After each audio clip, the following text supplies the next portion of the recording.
Et pour traverser mon sang précieux, pour que tu sois sauvé, ramené à la vie. Oui, j'ai donné ma vie pour toi.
ancien des jours, Père éternel, nous te sommes très infiniment reconnaissants ce matin.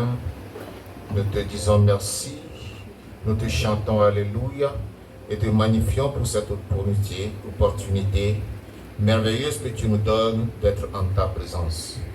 Nous sommes là ce matin pour te glorifier, pour te célébrer à cause des souffrances que tu as endurées pour nous à la croix de Golgotha. Sur cette croix infâme, toi tu t'es livré afin de nous sauver, afin de nous racheter. Nous ne savons pas les mots avec lesquels nous pourrons exprimer notre reconnaissance. Nous ne savons pas par quel vocabulaire te dire merci pour que ça te parvienne et te touche au cœur.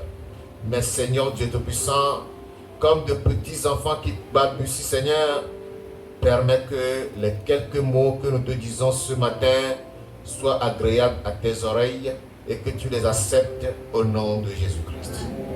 Seigneur, tu veux ce matin nous montrer ce que tu as enduré pour nous, afin que nous sachions te louer pour cela. C'est pour cela que je prie que tu ouvres l'entendement spirituel de tes enfants, afin que, Seigneur, ils aient une parfaite compréhension de ta parole et de l'œuvre que tu as accomplie à la croix du Calvaire. Je vais te remercier, Seigneur, parce que je crois que tu nous as exaucés. C'est au nom puissant de Jésus-Christ de Nazareth que nous avons prié. Amen. Amen. Amen. Veuillez vous asseoir. Vous savez, c'est une chose dangereuse de se dire chrétien, mais de se livrer en secret au péché. C'est la manière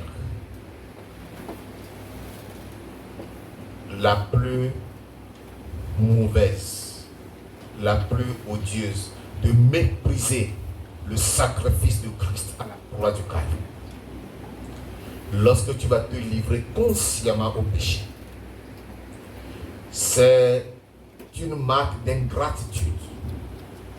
C'est une manière de jeter dans la boue le sacrifice que Christ a accompli pour nous à la croix du Calvaire. Lorsque tu es chrétien et que tu es encore rempli du monde et des plaisirs du monde,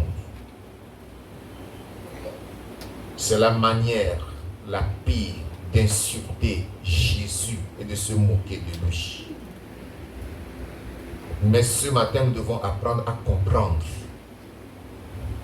que c'est un grand prix que Jésus a payé pour nous en portant cette croix infâme.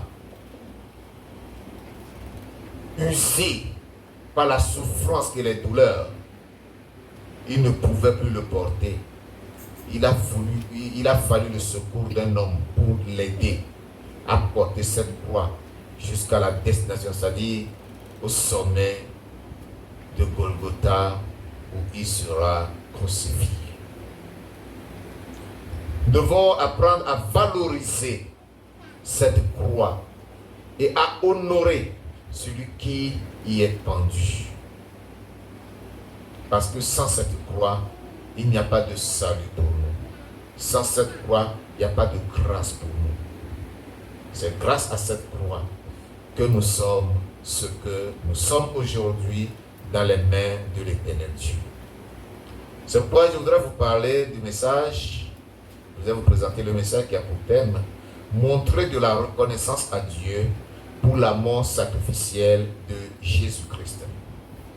Montrer de la reconnaissance à Dieu pour la mort sacrificielle de Jésus-Christ. S'il faut que je considère le cantique que nous venons de chanter, il dit, j'ai donné ma vie pour toi, versé mon sang précieux pour que tu sois sauvé, ramené à la vie. Mais écoutez le refrain. Oui, j'ai donné ma vie pour toi, qu'as-tu donné pour moi? Jésus a donné sa vie pour toi. Qu'est-ce que toi tu as donné pour lui? C'est une question qui nous met au chaos. Qu'est-ce que nous avons donné pour lui? Quelqu'un qui a donné sa vie pour toi. Quelqu'un qui t'a aimé jusqu'à sacrifier sa vie. Afin que toi tu sois sauvé, toi qui étais mort, tu sois ramené à la vie. Mais qu'est-ce que toi tu lui as donné en retour? Pour lui dire merci pour ce sacrifice que tu as accompli pour moi. Je voudrais que chacun de nous puisse avoir son cœur et sa pensée dans ce cantique ce matin. Pour examiner chaque mot qui est dit. C'est pour cela que je vous autorise. Celui qui voudra partir avec ce papier, qu'il parte avec, qu'il aille lire et méditer chaque parole, chaque ligne, chaque vers. Pour comprendre. Pour évaluer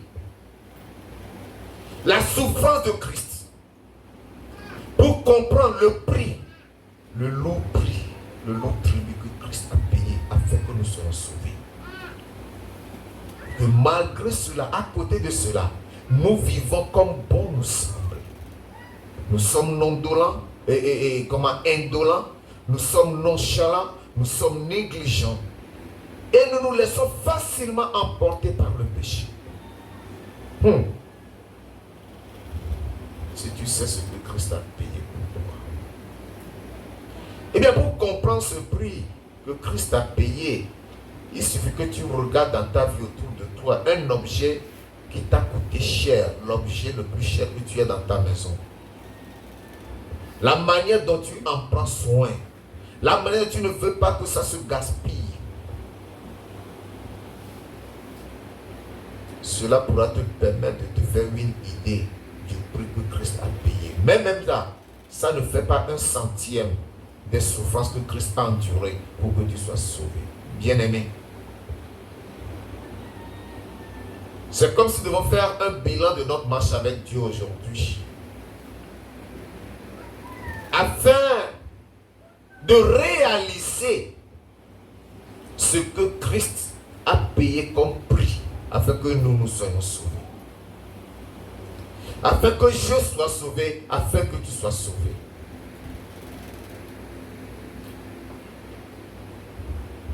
Le fardeau de nos péchés l'a défiguré. Il s'était affaibli. Il n'avait plus de force. Tellement que la noirceur de nos péchés l'ont défiguré, ont caché son image. Que même le Père ne l'a plus reconnu. Tellement que nos iniquités, nos impiétés sont puantes, que le Père ne pourra plus fixer ses regards sur lui. Parce qu'il était devenu abominable aux yeux du Père. Il a senti que le Père l'a abandonné et qu'il était seul dans cette bataille. C'est pour cela qu'il a crié, mon Père, ou bien mon Dieu, pourquoi m'as-tu abandonné?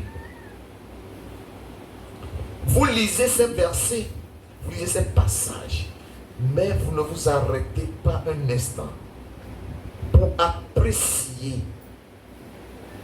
les souffrances de Christ, pour évaluer les douleurs que Christ a subies pour vous. Il dit sur terre, j'ai passé pour toi des années de douleur, pour que tu aies la joie de toute l'éternité. Quand vous lisez le psaume 22, vous allez comprendre ce qui est dit dans ce deuxième couplet. Sur terre, j'ai passé pour toi des années de douleur, pour que tu aies la joie de toute l'éternité. Oh! Christ n'a pas connu la joie. Depuis le jour, il s'est levé pour dire, il faut que j'accomplisse maintenant l'œuvre pour laquelle le Père m'a envoyé. Il n'a connu que des oppositions, du mépris, des insultes, des persécutions. Jusqu'à la croix, flagellé, bas arraché, défiguré, des crachats sur son visage. Il a subi toutes sortes d'atrocités. jusqu'à ce que de grosses pointes transpercent ses mains et ses pieds. Qu'a-t-il fait pour mériter cela? Qu'est-ce qu'il a fait pour mériter cela? Tout simplement, il veut racheter une âme. Il veut délivrer une âme que tu es, que je suis, que nous sommes. Qui a pu faire cela? Qui? Regardez le troisième couplet. La belle demeure de mon Père, mon trône de gloire au ciel. J'ai tout abandonné pour souffrir sur la terre. Cette gloire au ciel, Jésus l'a abandonné. Il est venu prendre la chair humaine. Il s'est comporté comme un individu, comme un être humain. Il est venu souffrir. Il a tout abandonné pour souffrir sur la terre. Et il te pose la question, j'ai tout laissé pour toi, qu'as-tu laissé pour moi? Qu'est-ce que toi tu as laissé pour Jésus? Lorsque lui il a tout laissé, la belle demeure de son Père, toute la gloire, l'adoration des anges et des archanges, la belle musique céleste, les louanges et adorations parmi lesquelles il était. Il a tout abandonné. Toute la gloire dont il était revêtu, tout l'honneur qu'il recevait de la part des anges et des archanges, il a tout abandonné. Et il est descendu sur terre. Il a souffert. Qu'est-ce que toi tu as laissé pour lui? Qu'est-ce que toi tu as laissé pour Jésus? Ce que Dieu te demande, ce n'est pas tant ton argent, ce n'est pas tant ton trésor, ce n'est pas tant tes richesses. Il demande simplement ton cœur. Laisse-moi simplement ton cœur. Comme il dit, mon fils, donne-moi ton cœur et que tes yeux se plaisent dans mes voies. C'est tout ce qu'il te demande. Lui as-tu donné ton cœur? Lui as-tu laissé ton cœur? Est-ce que Jésus-Christ habite réellement en toi? Est-ce qu'il vit vraiment dans ton cœur? S'il vit, pourquoi ton cœur est si mauvais? Pourquoi ton cœur ne fait que méditer le mal? Pourquoi ton cœur est négligent lorsqu'il s'agit de l'œuvre de Dieu? Pourquoi ton cœur se referme lorsqu'il s'agit de donner pour l'œuvre de Dieu? Pourquoi ton cœur est refermé lorsqu'il s'agit de visiter un frère ou une soeur en difficulté? Pourquoi tes pieds deviennent lourds lorsqu'il s'agit de se lever pour aller évangéliser? Est-ce que ton cœur s'est ouvert à lui? Si ton cœur s'est ouvert à lui, pourquoi tu as de la peine à intercéder pour les frères, intercéder pour l'église, intercéder pour le pasteur? Il a dit qu'il a tout laissé, la belle demeure de son Père. Il a tout laissé pour toi. Qu'est-ce que toi tu as laissé pour lui? Toi qui méritais toutes les souffrances qu'il a endurées. Toi qui devais souffrir. Il dit, j'ai tant souffert à ta place. C'est pas lui qui devait être flagellé, chicoté, maltraité, méprisé, insulté. C'est pas lui dont on devait arracher la barbe. C'est pas celui qu'on devait cracher. C'est pas de lui qu'on devait se moquer. Mais c'est toi qui devais subir tout ça. C'est pourquoi il dit, j'ai tant souffert à ta place, l'agonie de la croix. Plus que tu ne le crois, pour que tu sois sauvé. Tu peux te faire une idée des douleurs, des souffrances de Jésus-Christ, mais ce n'est pas ça. C'est au-delà de ce que tu imagines.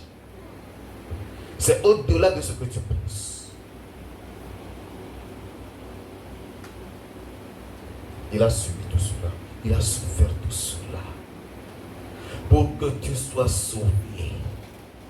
Parce que c'est à cause de cela qu'il a acquis pour toi une rédemption éternelle. Il a souffert. J'ai tant souffert pour toi. Qu'as-tu souffert pour moi? Toi, qu'est-ce que tu as souffert pour Jésus-Christ? Lorsqu'il y a un petit problème,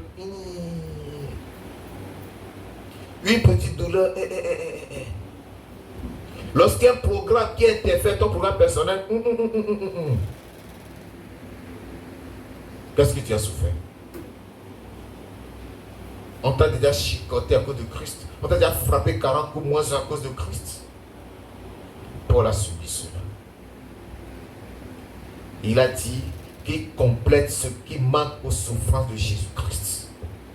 Quelque chose tu as complété aux souffrances de Jésus-Christ. Toutes ces souffrances de Jésus, qu'est-ce que tu as complété? Qu'est-ce que tu sais que ça manque et que tu as essayé de compléter? Combien de nuits tu as déjà passé à cause de l'agonie de Christ à la croix du Calvaire? De nuits blanches. De nuits tu dis non, je ne vais pas dormir.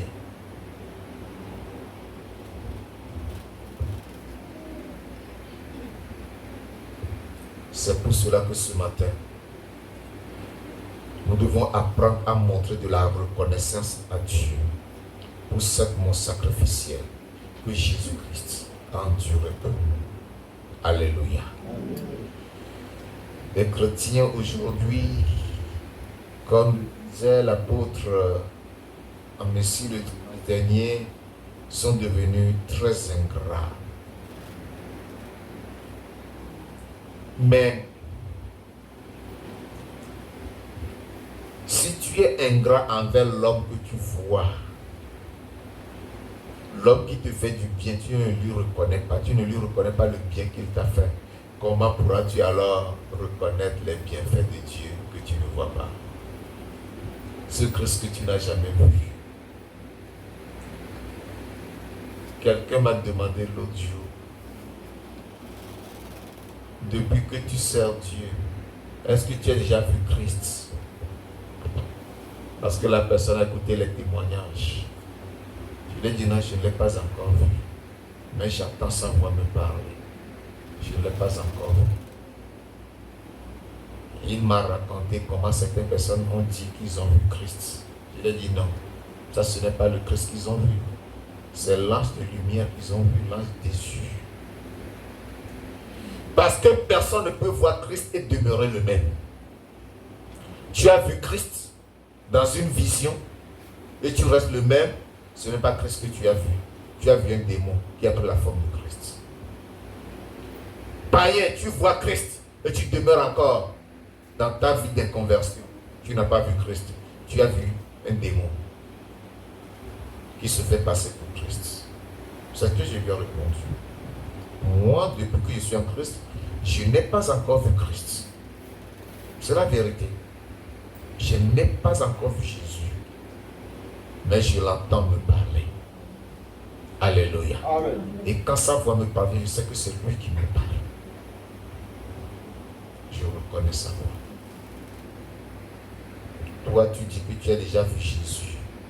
Mais qu'est-ce qui a changé dans ta vie pour témoigner que tu l'as vu? Rien n'a changé.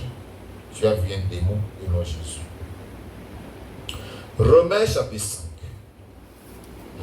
Romains chapitre 5. Montrer de la reconnaissance à Dieu pour la mort sacrificielle de Jésus-Christ. Romains chapitre 5. Je lis du verset 6 au verset 11. Romains chapitre 5, verset 6 au verset 11. Il est écrit. Car lorsque nous étions encore sans force, Christ autant marqué est mort pour des impies. À peine mourrait-on pour un juste. Quelqu'un peut-être mourrait-il pour un homme de bien. Mais Dieu pour son amour envers nous, lorsque nous étions encore des pécheurs, Christ est mort pour nous. À plus forte raison, donc maintenant que nous sommes justifiés par son sang, serons-nous sauvés par lui de la colère.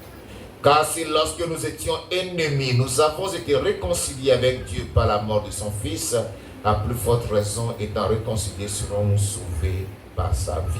Et non seulement cela, mais encore, nous nous glorifions en Dieu pour notre Seigneur Jésus-Christ, par qui maintenant nous avons obtenu la réconciliation. Alléluia. Amen. Il était rare de trouver quelqu'un qui livre sa vie pour un homme juste, pour un homme de bien. dire que oui, moi je suis prêt, je donne ma tête à couper, parce que l'homme l'être juste, vous ne pouvez pas le traiter de la sorte, je ne suis pas d'accord, tuez-moi à sa place. C'était difficile qu'on trouve quelqu'un qui le fasse. Mais Jésus-Christ, lui, il a dit, je vais mourir pour ces pécheurs, pour ces infâmes, pour ces abominables, pour ces souillés, pour ces voleurs, pour ces menteurs, pour ces criminels. Je suis prêt à mourir pour eux, afin qu'ils soient sauvés. Et il l'a fait. Ce n'était pas de 7 mots qui étaient sortis de sa bouche. Alléluia. Amen. Parce que si Christ ne mourrait pas, nous ne serions jamais réconciliés avec Dieu. Il a fallu sa mort pour que nous soyons appelés enfants de Dieu. Es-tu appelé enfant de Dieu? Est-ce que toi, tu es convaincu de ta marche avec le Seigneur? Si oui, sache que c'est grâce au prix que Christ a payé pour toi. Un prix que tu ne mérites même pas. Parce que tu n'as rien fait pour que Jésus-Christ meure à ta place pour te sauver. Si c'est de l'argent qu'il faut donner, tu ne peux pas, que ce soit ta richesse. Il dit, le prix de leur salut est cher et n'aura jamais lieu. Personne ne peut payer ce prix. C'est un prix très élevé. Aucun milliardaire ne peut payer de l'argent pour le salut de son âme. L'homme le plus riche du monde ne peut pas donner sa fortune pour le salut de son âme. C'est un prix qu'aucun homme ne pouvait payer. Mais seul le sang d'un agneau sans défaut, sans tache, qu'est Jésus-Christ, seul pourra payer. Et il a fait, il a accompli. Et c'est pour cela qu'aujourd'hui, nous sommes appelés enfants de Dieu. Je voudrais ressortir quelques passages bibliques pour nous montrer ce que Christ a souffert pour nous. Tout simplement, pour que nous voyions et que nous comprenions comment Christ a souffert pour nous, afin que nous apprenions à lui témoigner notre reconnaissance. C'est tout. Alléluia. Amen. Nous allons lire quelques passages bibliques. Isaïe chapitre 53. Cela a été prophétisé. Isaïe, le chapitre 53. Je vais lire à partir du verset 2. Je lis du verset 2 au verset 12. C'est 53, verset 2 au verset 12. Il s'est élevé devant lui comme une faible plante, comme un rejeton qui sort d'une terre desséchée. Il n'avait ni beauté ni éclat pour attirer nos regards. Et son aspect n'avait rien pour nous plaire. Vous voyez comment Jésus a été défiguré? Comme une faible plante qui sort d'une terre desséchée. Il n'avait pas de beauté pour attirer nos regards. Verset 3. Méprisé et abandonné des hommes, homme de douleur et habitué à la souffrance, semblable à celui dont on détourne le visage, nous l'avons dédaigné. Nous n'avons fait de lui aucun cas. Les hommes l'ont méprisé. Nous l'avons dédaigné. Nous n'avons fait de lui aucun cas. Verset 4. Cependant, ce sont nos souffrances qu'il a portées. C'est de nos douleurs qu'il s'est chargé. Et nous l'avons considéré comme puni, frappé de Dieu et humilié. Il était blessé pour nos péchés, brisé pour nos iniquités. Le châtiment qui nous donne la paix est tombé sur lui. Et c'est par sa meurtrissure que nous sommes guéris. Nous étions tous errants comme des brebis, chacun suivait sa propre voie, et l'Éternel a fait retomber sur lui l'iniquité de nous tous. Il a été maltraité et opprimé, il n'a point ouvert la bouche, semblable à un agneau qu'on mène à la boucherie, à une brebis muette devant ceux qui la tombent. Il n'a point ouvert la bouche. Il a été enlevé par l'angoisse et le châtiment, et par-dessus de sa génération, qui a cru qu'il était retranché de la terre des vivants et frappé pour les péchés de mon peuple. On a mis son sépulcre parmi les méchants, son tombeau avec le riche, quoiqu'il n'eût point commis de violence et qu'il n'eût point de fraude dans sa bouche. Il a pris à l'Éternel de le briser par la souffrance, après avoir livré sa vie en sacrifice pour le péché. Il verra une postérité, il prolongera ses jours et l'œuvre de l'Éternel prospérera entre ses mains.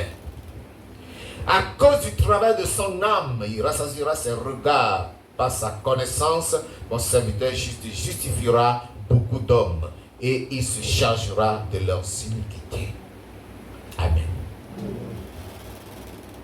À cause du travail de son âme, à cause de ses souffrances, il rassasiera beaucoup de regards et par sa connaissance, mon serviteur c'est-à-dire Jésus-Christ, justifiera beaucoup d'hommes et se chargera de leurs iniquités. Parce que Jésus-Christ a souffert, a versé son sang, que nous sommes justifiés, que devant Dieu nous sommes rendus justes. La justice de Dieu nous est imputée. Notre injustice est enlevée parce que Christ a souffert, a versé son sang pour nous. Alléluia. Je veux que tu reconnaisses cela. Homme de douleur, habitué à la souffrance, méprisé et abandonné de tous. Et pourtant, ce n'est pas cette douleur que nous sommes sauvés. Et ce n'est pas cette meurtrissure que nous sommes guéris. Le châtiment qui nous donne la paix est retombé sur lui. Il a porté tout cela à cause de toi et de moi. Mais les hommes ne l'ont pas reconnu en tant que tel. Christ a vraiment souffert pour que nous soyons sauvés. Matthieu chapitre 8, le verset 16 et 17. Le verset 16 et le verset 17. Matthieu, le chapitre 8, le verset 16 et le verset 17. Le soir, on amena auprès de Jésus plusieurs démoniaques. Il chassa les esprits par sa parole et il guérit tous les malades, afin que s'accomplisse ce qui avait été annoncé par Ésaïe le prophète. Il a pris nos infirmités et il s'est chargé de nos maladies. Alléluia. Amen. Jésus a souffert pour que nos infirmités soient ôtées et nos maladies enlevées, pour que nous soyons en bonne santé. Gloire à Dieu. Gloire à Dieu. Ce n'est pas seulement pour nos péchés, c'est aussi pour notre santé, pour que nous soyons en bonne santé. Donc la guérison et la santé sont le droit des enfants de Dieu. C'est notre droit parce que Christ a souffert pour nous. Il a souffert pour cela. Ta maladie, amène-la au pied de la croix. Dépose-la au pied de la croix et Christ s'en chargera. Alléluia. Psaume 22. Psaume 22, versets 2 et 3 d'abord. Psaume 22, versets 3 et 2 et 3 d'abord. Il dit, mon Dieu, pourquoi m'as-tu abandonné et t'éloignes-tu sans me secourir, sans écouter mes plaintes? Mon Dieu, je crie le jour et tu ne me réponds pas. La nuit et je n'ai point de repos. Voyez? Notre cantique nous a dit que sur terre j'ai passé pour toi des années de douleur. Et le psaume 22 nous dit, la nuit, non d'abord, mon Dieu, verset 3, mon Dieu, je crie le jour et tu ne réponds pas, la nuit et je n'ai point de repos. Il a passé des années de douleur. Nous continuons avec le psaume 22, nous lisons les versets 7 et 8. J'ai choisi quelques versets seulement que nous allons lire dans ce psaume. Et moi, je suis un ver et non un homme. Regardez, Jésus a été réduit à un ver. Les vers de terre que nous voyons, les vers. Et moi, je suis un ver et non un homme. Le propre des hommes est le méprisé du peuple. Le propre des hommes est le méprisé du peuple. Il était l'homme le plus méprisé. Tous ceux qui me voient se moquent de moi. Ils ouvrent la bouche, secouent la tête. Voilà Jésus. Tous ceux qui le voient se moquent de lui. Ils ouvrent la bouche et secouent la tête. Jésus a enduré des choses indescriptibles. Je lis maintenant du verset 12 jusqu'au verset 21. Verset 12 au verset 21. Ne t'éloigne pas de moi quand la détresse est proche. Quand personne ne vient à mon secours, de nombreux taureaux sont autour de moi. Des taureaux de Basan m'environnent. Les taureaux, les persécuteurs. Ceux qui se moquent de Jésus, ceux qui veulent du mal à Jésus, ceux qui se moquent de lui, ceux qui le frappent le chicote, ils l'environnent, ils l'enveloppent. Ils ouvrent contre moi leur gueule, semblable au lion qui déchire et rugit. Je suis comme de l'eau qui s'écoule et tous mes os se séparent. Mon cœur est comme de la cire, il se fond dans mes entrailles. Vous voyez? C'est-à-dire la douleur, la souffrance. Quand tu as une douleur, la manière dont tu sens dans ton cœur, c'est comme si ton cœur se fond. Jésus-Christ a subi cela. Il a connu la souffrance. Et il a senti son cœur se fondre comme de la cire qui se fond au feu. Oh, Jésus. Verset 16. Ma force se dessèche comme l'argile et ma langue s'attache à mon palais. Tu me réduis à la poussière de la mort. Il a tellement souffert que sa langue s'attache au palais. Il a souffert. Jésus-Christ a subi beaucoup de choses. Son corps a perdu toutes les os. Quand la langue s'attache au palais, c'est que dans la bouche, il n'y a plus d'humidité. Il n'y a plus une trace de salive dans sa bouche. Parce que toutes les os de son corps ont été répandues. Car des chiens m'environnent. Une bande de cirella rôde autour de moi. Ils ont percé mes mains et mes pieds. Je pourrais compter tous mes os. Eux, ils observent et regardent. Je pourrais compter tous ces os de la souffrance. À la croix, les mains comme ça, tous ces os étaient visibles. Tous les os de ses côtes étaient visibles. Tous les os de son corps, desséchés par la souffrance.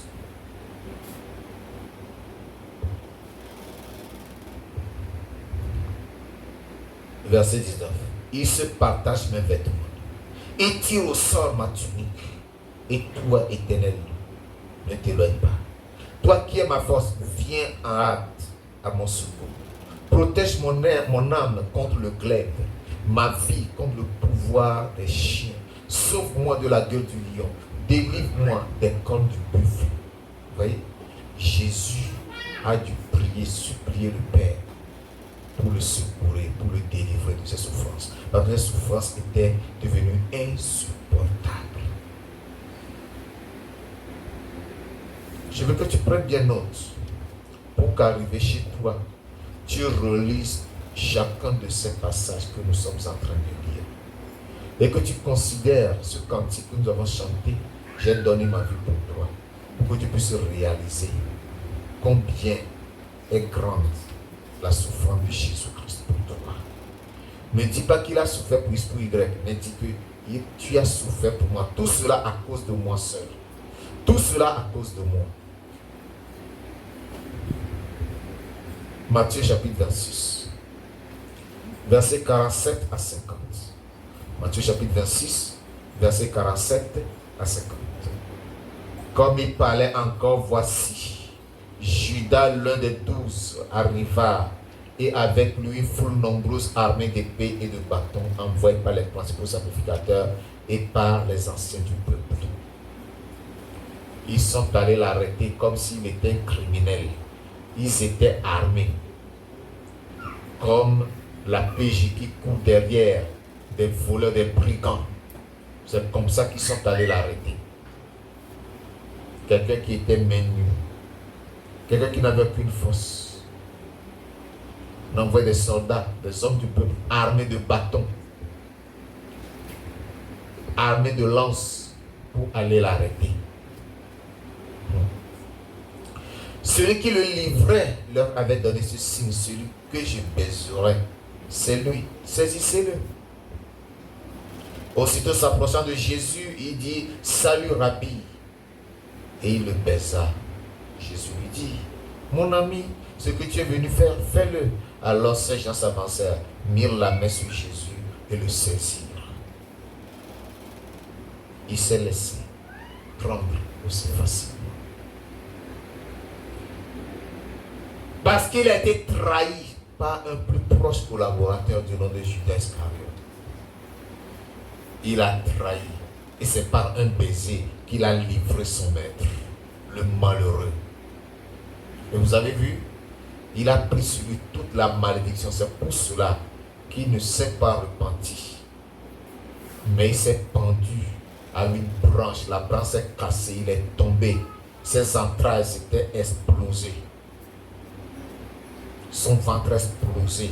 Tout ce qui est à l'intérieur, tous les bois étaient répandus. C'est l'affaire malheureuse que Judas a connue pour avoir livré son Seigneur et son Maître. Lorsque vous faites des mauvaises choses, la récompense vous suit aussi. C'est pour cela que nous devons être reconnaissants à Christ. Parce qu'il nous enseigne à faire du bien. Il a déjà emporté nos péchés. Afin que nous restions à ne faire que du bien, ne faire que ce qui est agréable à Dieu.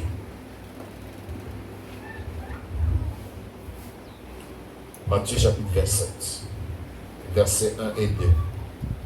Matthieu 27, versets 1 et 2. Dès que le matin fut venu, tous les principaux sacrificateurs et les anciens du peuple tinrent conseil contre Jésus pour le faire mourir. Après l'avoir lié, ils l'emmenèrent et le livrèrent à Ponce Pilate, le gouverneur. Ils ont tenu un conseil pour le tuer. Qu'est-ce qu'il a fait pour être tué? Quel crime a-t-il commis? Quel était son mal? Il faut que les principaux du peuple, les chefs se rassemblent, les anciens se rassemblent pour tenir un conseil. Un conseil de menteurs, un conseil de fossoyeurs, un conseil de méchants. Parce qu'en fait, ils n'ont trouvé aucun chef d'accusation contre Jésus-Christ. Mais sur la base du mensonge, ils l'ont livré. Et ils ont libéré le criminel qui était en prison, celui qui devait être crucifié. Ils l'ont libéré et ils ont condamné le juste. À cause de toi et de moi. Alléluia. Verset 26 à 31. Verset 26 à 31. Alors Pilate leur relâcha Barabbas.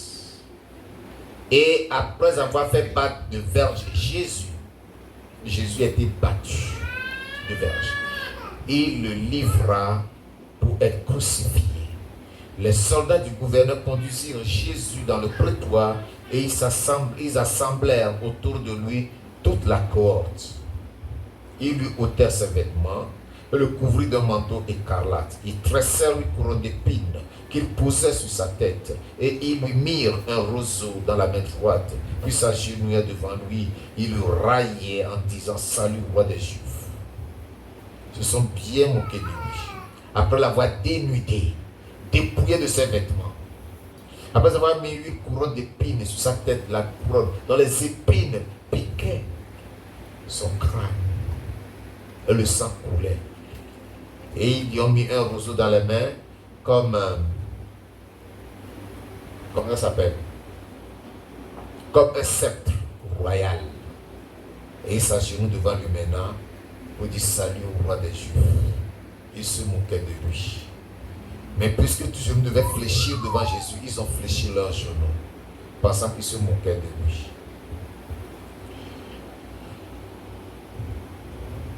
Je continue. Verset 30. Et il crachait contre lui, prenait le roseau et frappait sur sa tête. Vous voyez ça là? Crachait sur lui, on lui frappait la tête. Après s'être ainsi moqué de lui, ils lui ôtèrent le manteau, lui remirent ses vêtements et l'emmenèrent pour le crucifier. Un homme qui a tellement souffert. Pas pour ses crimes, pas pour ses péchés, pas pour ses injustices, mais à cause de tes crimes, à cause de tes péchés, à cause de tes injustices. Malgré cela, tu continues de le mépriser. Tu continues de ne pas valoriser son sang qui t'a racheté. Et tu te fourvoies encore dans le péché, dans l'injustice. Tu suis encore ta chair. Rendant ainsi nulle l'œuvre qu'il a accomplie à la croix du calvaire à ton égard. On revient à Jésus. Versets 32 à 35. Lorsqu'il sortit, il rencontra un homme de Cyrène appelé Simon et ils le forcèrent à porter la croix de Jésus. Arrivé au lieu nommé Golgotha, ce qui signifie lieu du crâne, ils lui donnèrent à boire du vin mêlé de fiel. Mais quand il eut goûté, il ne voulut pas boire. Après l'avoir crucifié, il se partagea ses vêtements en tirant au sol afin que s'accomplisse ce qui avait été annoncé par le prophète. Ils se sont partagés mes vêtements et ils ont tiré au sol ma tunique. Voilà. Jésus a tellement souffert, fatigué, je vous l'ai déjà dit, qu'il était affaibli par la fatigue, par la souffrance, par la douleur, qu'il a fallu que quelqu'un l'aide à porter sa croix jusqu'au sommet de la colline de Golgotha où il a été crucifié.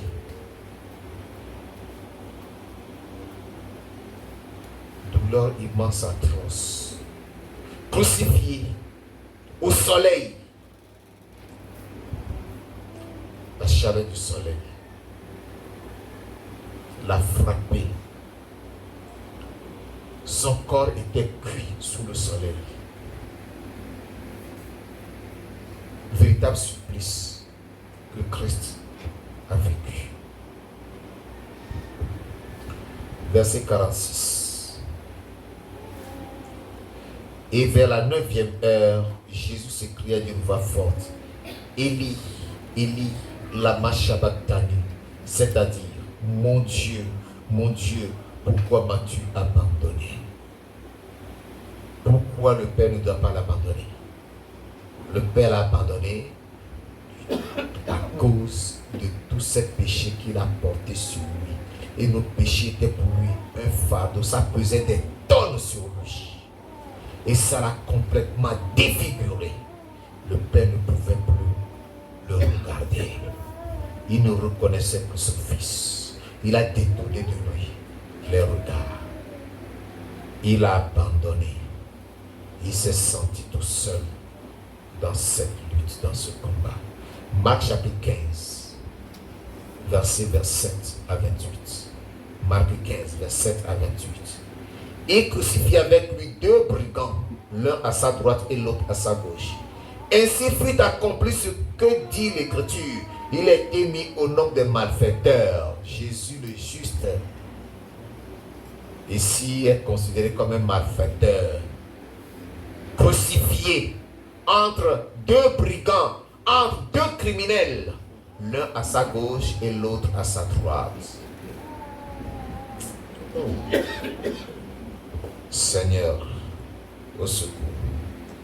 Verset 29 à 32. Les passants les jurièrent. Vous voyez, quelqu'un qui souffre déjà, on les jurie encore. Vous savez comment les injures font mal. Les grosses pointes dans les mains et aux pieds, dans les pieds, à la croix, où sa chair se consumait.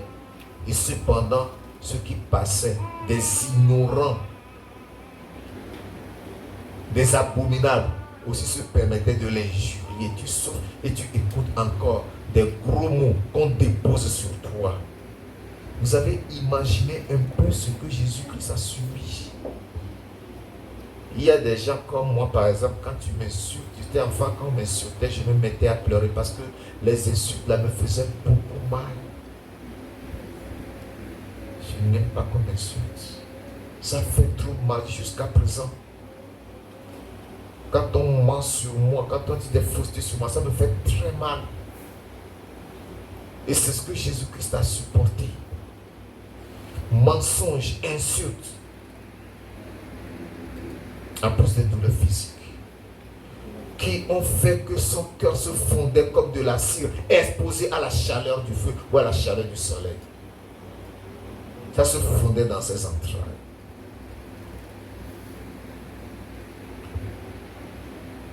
Je continue.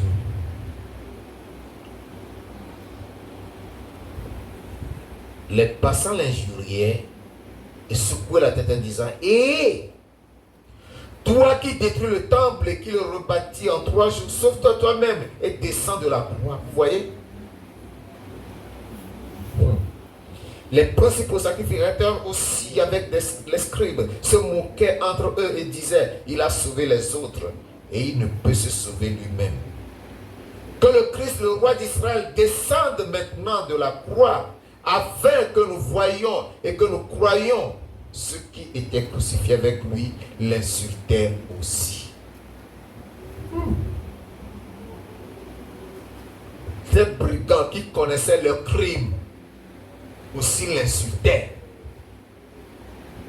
Ils étaient conscients que Christ n'avait commis aucun crime. Et c'est le principe des prisonniers.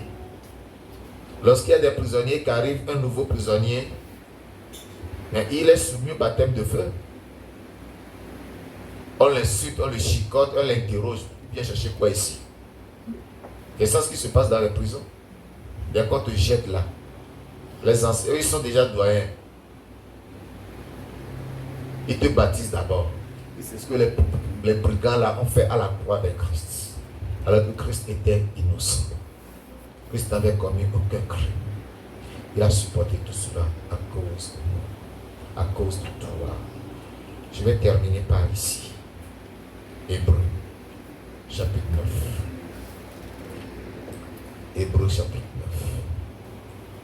S'il fallait que je rassemble les passages qui ont parlé de la souffrance de Christ, je ne crois pas que nous allons quitter ici aujourd'hui.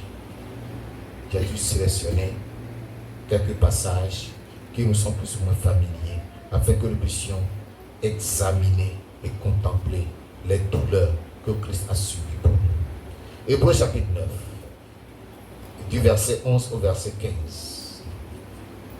Hébreux 9, verset 11 au verset 15. Mais Christ est venu comme souverain sacrificateur des biens à venir. Il a traversé le tabernacle plus grand et plus parfait, qui n'est pas construit de main d'homme, c'est-à-dire qui n'est pas de cette création. Et il est entré une fois pour toutes dans le lieu très saint, non avec le sang des boucs et des veaux, mais avec son propre sang, ayant obtenu une rédemption éternelle. Souligne ce verset-là. Il est entré une fois pour toutes dans le lieu très saint, non avec le sang des boucs et des veaux, mais avec son propre sang, ayant obtenu une rédemption éternelle. C'est à cause de cela que Christ a versé son sang à la croix du Calvaire. Pour que nous soyons sauvés.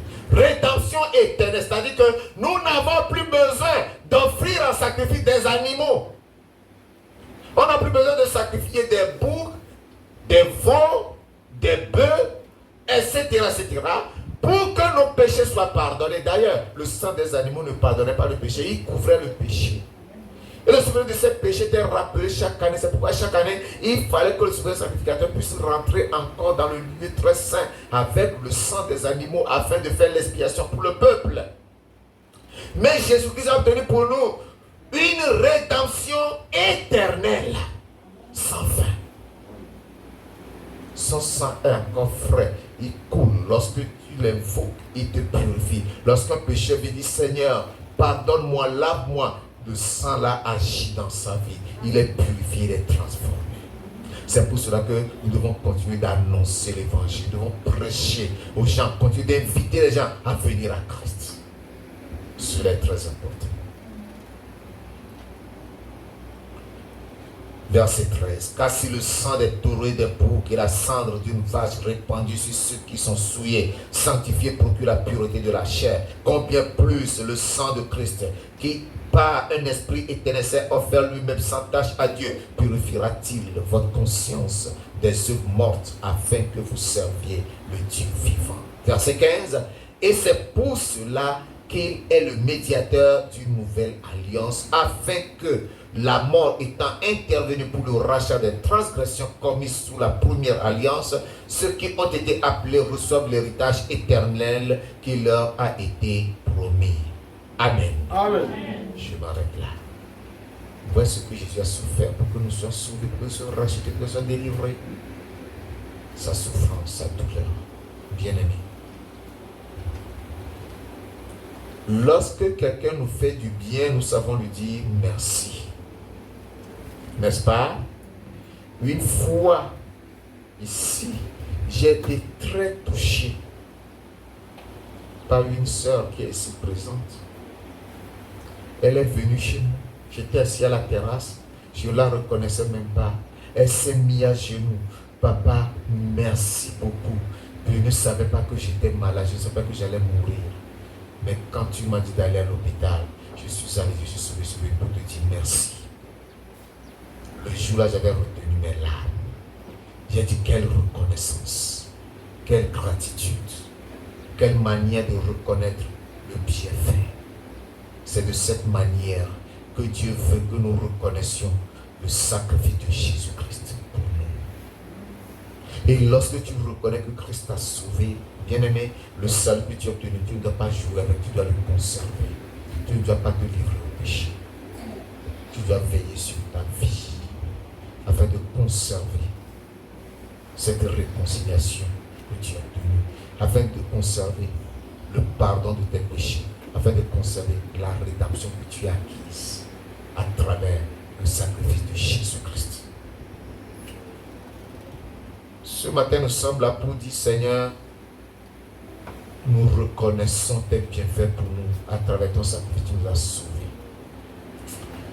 C'est pourquoi nous allons chanter pour remercier le Seigneur. Nous allons le louer, le glorifier. Nous allons reprendre ce cantique. Levez-vous. Nous allons reprendre ce cantique.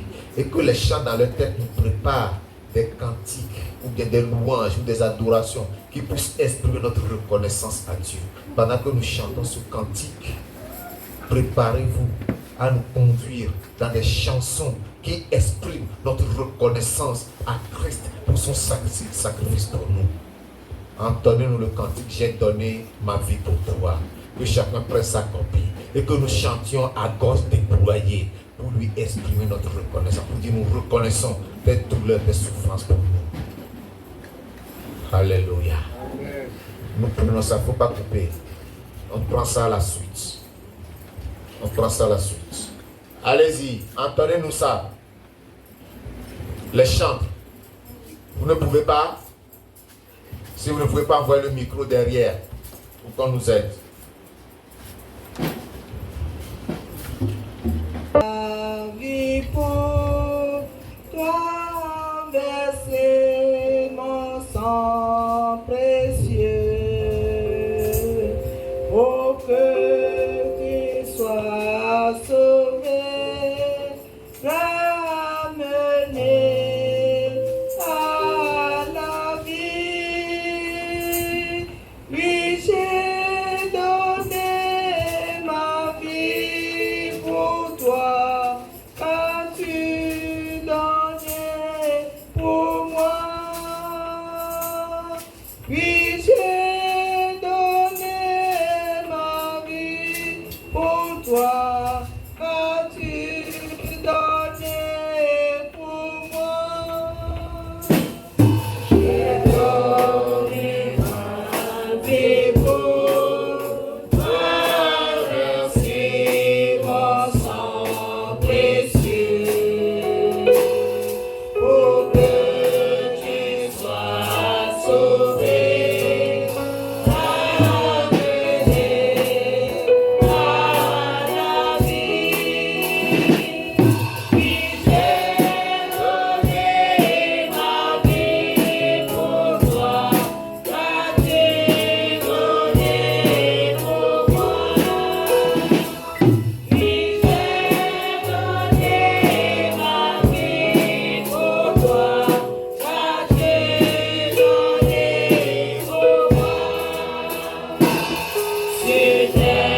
S'il vous plaît.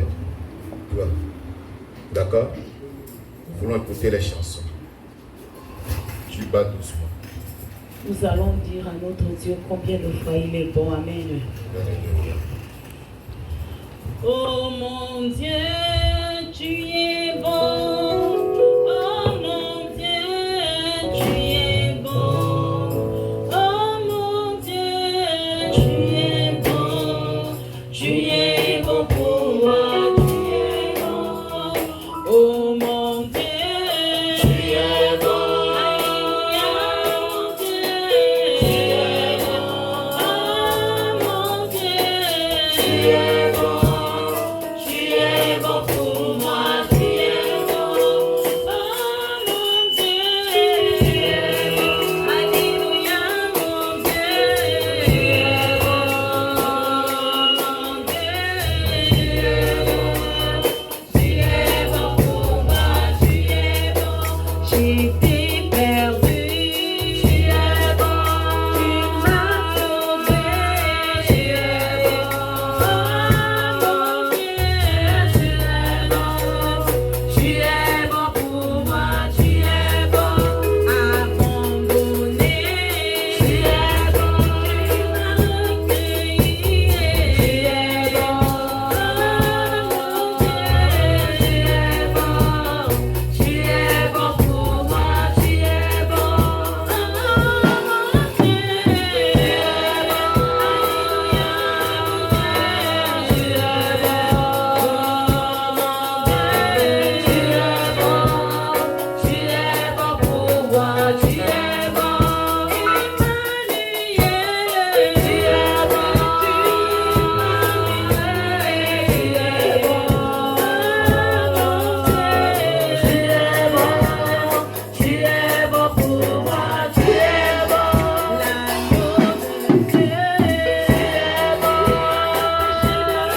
à offrir à mon Dieu.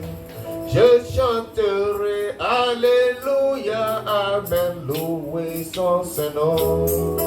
Je n'ai ni argent ni or à offrir à mon Dieu. Je te chante Alléluia, Amen, loué son Saint-Nom.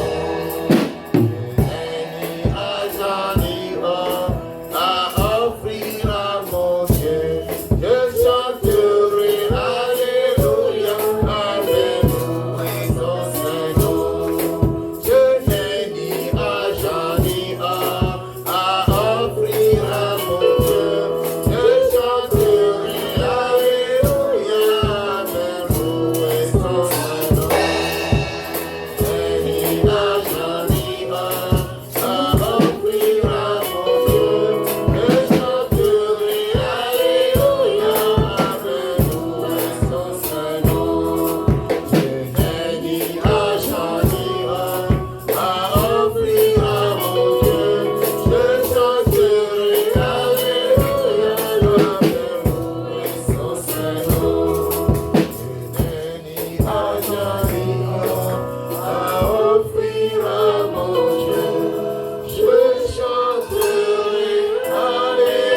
Seigneur des Seigneurs, l'agneau de Dieu immolé, nous n'avons rien à t'offrir. Nous n'avons ni argent ni or. À peine avons-nous la voix pour te chanter, pour te célébrer. À peine avons-nous les mots justes pour te dire merci pour ce grand sacrifice que tu as accompli pour nous à la croix du Calvaire. Merci parce que toi tu t'es livré après avoir tout quitté, après avoir abandonné la maison de ton Père, la belle demeure du Père. Tu es descendu sur cette terre. Tu as pris une chair humaine et tu as été méprisé, insulté, rejeté, battu, maltraité, humilié. Et tu as versé ton sang afin de nous racheter. Et nous sommes sauvés. C'est pourquoi, ô Seigneur, nous te disons merci. Nous te chantons Alléluia. Car c'est grâce à ce sacrifice que la rédemption éternelle a été acquise pour nous. Et nous sommes réconciliés avec le Père. Seigneur, nous voulons te dire merci. Parce que nous qui hier étaient condamnés, étaient damnés à l'enfer, aujourd'hui, nous sommes des rachetés de Dieu. Nous avons un nouveau nom qui est écrit dans la gloire. Amen. Seigneur, nous ne sommes plus les fils de la perdition, mais des enfants du salut. Amen. Tu as fait de nous un royaume et des sacrificateurs pour Dieu. Nous nous réjouissons en toi et nous t'exaltons et nous t'adorons et te magnifions pour cet amour grand que tu as manifesté envers nous. Or, à peine mourrait-on pour un juste. À peine quelqu'un peut-il mourir pour un homme de bien. Mais toi, lorsque nous étions encore des pécheurs, tu mourus pour nous. Tu versas ton propre sang. Tu pris nos péchés. Tu ôtas nos iniquités afin que nous soyons sauvés. Et nous le sommes. Pourquoi ne pas te remercier? Pourquoi ne pas te louer? Pourquoi ne pas t'exalter? Pourquoi ne pas t'adorer, ô Père Tout-Puissant? Que toute la gloire et la louange soient rendues à toi seul, dès maintenant et au siècle des siècles, au nom de Jésus. Seigneur Dieu Tout-Puissant, accorde-nous la grâce de garder ce salut, de ne l'échanger contre rien, et que rien au monde ne nous l'arrache, parce que c'est un salut qui a un grand prix. Seigneur, c'est seul ton sang qui a été trouvé propre et digne pour nous l'acquérir. Il nous l'a acquis, il nous l'a donné. Que toute la gloire soit rendue à toi au nom de Jésus-Christ. Lorsque la voix avait retenti et a posé la question, qui est digne d'ouvrir le livre et d'en briser le sceau, il y eut un silence. Mais toi seul, tu as été trouvé digne, toi l'agneau de Dieu, qui a été immolé, d'ouvrir le livre et d'en briser les sceaux. C'est ce que tu fis et nous sommes sauvés. C'est pourquoi, Père, nous te disons merci. Nous te chantons Alléluia et t'adorons pour tous tes bienfaits. Éternel des armées, non seulement Christ est venu pour nous sauver, mais également il a été blessé pour qu'à travers cette meurtrissure, nous soyons guéris. C'est pourquoi ce matin, j'élève la voix à toi et je prie que tous ceux qui sont malades ici ce matin soient guéris au nom de Jésus-Christ. Amen. Que tous les malades ici présents ce matin, par les meurtrissures de Jésus-Christ, reçoivent leur guérison au nom de Jésus-Christ. Amen. Quelle que soit la maladie, quel que soit le nom que peut porter cette maladie, maladie qui se situe dans ton corps, depuis la tête jusqu'à la plante des pieds, dans le sang, dans le système respiratoire, j'ordonne ce matin que par les meurtrissures de Jésus-Christ, ces maladies soient ôtées au nom de Jésus-Christ. Que ces maladies se taisent, qui plient le bagage et qui sortent à l'instant au nom de Jésus-Christ. Parce que Christ a été meurtri afin que vous soyez guéris. Et vous l'êtes. Et vous êtes délivrés. Vous êtes rachetés. Que le nom de Christ soit glorifié maintenant et à jamais. Merci Seigneur parce que tu l'as accompli. Au nom puissant de Jésus de Nazareth, nous avons prié. Amen. Amen. Amen. Vous pouvez vous asseoir.